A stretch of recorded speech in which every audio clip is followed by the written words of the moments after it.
Hello साथीहरु नमस्कार। यहाँलाई स्वागत छ द टेक हफ टिम नेपालीमा। र साथीहरु आज चाहिँ म यहाँहरुलाई YouTube को लागि जस्तै नर्मली सिम्पल हैन र सजिलै हामी कसरी लोगो क्रिएट गर्न सक्छौं कुनै एप्लिकेसनको सहायता यो विषयमा हामी कुरा गर्नेछौं। र प्लिज भिडियोलाई अन्त्यसम्म हेर्नु होला र यदि सब्स्क्राइब गर्नु भएको छैन प्लिज सब्स्क्राइब गर्नु होला। आउनु सुरु गरौँ। सबभन्दा पहिला तपाईसँग त्यो एप्लिकेसन हुन आवश्यक छ र त्यसको लागि तपाई प्ले स्टोर जानु, गुगल प्ले स्टोर जानुस् हैन। एप्पल तपाईसँग जुन युजर तपाई एन्ड्रोइड युजर हुनुहुन्छ कि हैन एप्पल युजर हुनुहुन्छ जुन युजर भए पनि तपाईं अब के गर्नुस् भन्दा यहाँ चाहिँ पिक्सार्ट तपाईले नाम सुन्नु भएको छ। पिक्सार्ट यदि एउटा सिम्पल हो भने ठिकै छ। तपाईले यसलाई मिनिमाइज गर्नुस् तर भिडियोलाई चाहिँ हेर्नुस् र यसबाट चाहिँ एप्लिकेसन डाउनलोड गरेर सिम्पल हो। जस्तै तपाईले डाउनलोड गर्न सक्नुहुन्छ, कोही सर्च गर्नु डाउनलोड गर्नु। र यसमा हामी लोगो चाहिँ कसरी देख्न सक्छौं, कस्तो तरिकाको त्यो ट्रिक मात्रै तपाईले बुझ्नु। र मसँग अलरेडी छ पिक्सार्ट भन्ने एप्लिकेसन।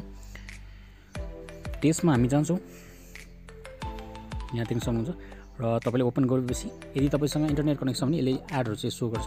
हामी यहाँ देख्न सक्नुहुन्छ प्लस आइकन र हामीले यसबाट कहाँ चुज गर्छौं भने ब्ल्याङ्क्स आई भन्ने ब्ल्याङ्क्समा यसमा चुज गर्छौं किनकि हामी यहाँबाट चाहिँ हामी लोगो बनाउने नि त हैन।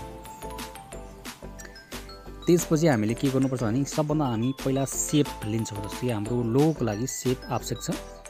जस्तै म यो राउन्ड यो नै लिन्छु अनि यसलाई कलर हामी यसरी चुज गर्छौं।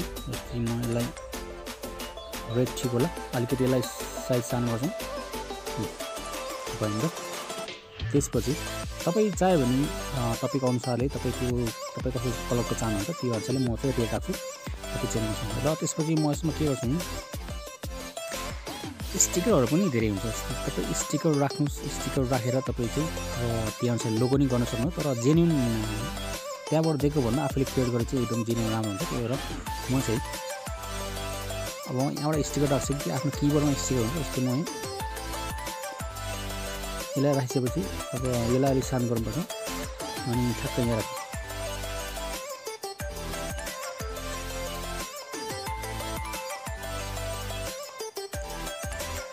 होइन अब यसमा हामी नाम राख्छौँ। जस्तै च्यानलको नाम तपाईको मैले सहयात्री राख्छु।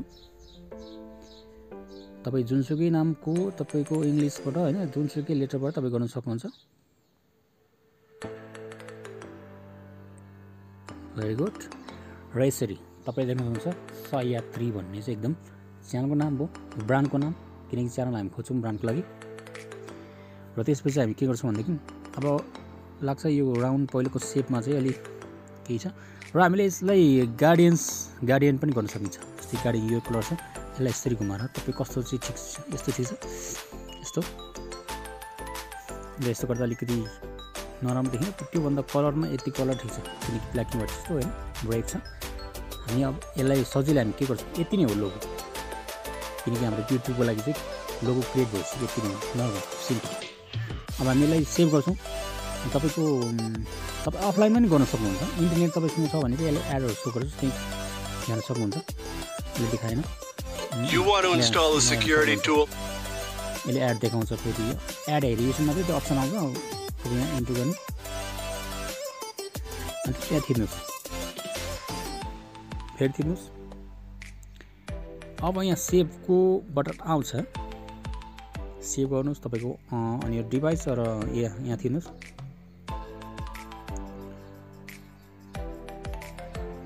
फेरि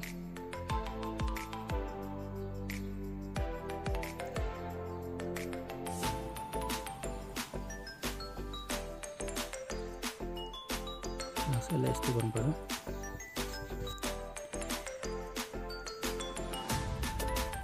हाम्रोमा लोगो भइसकेको सेभ भयो ल।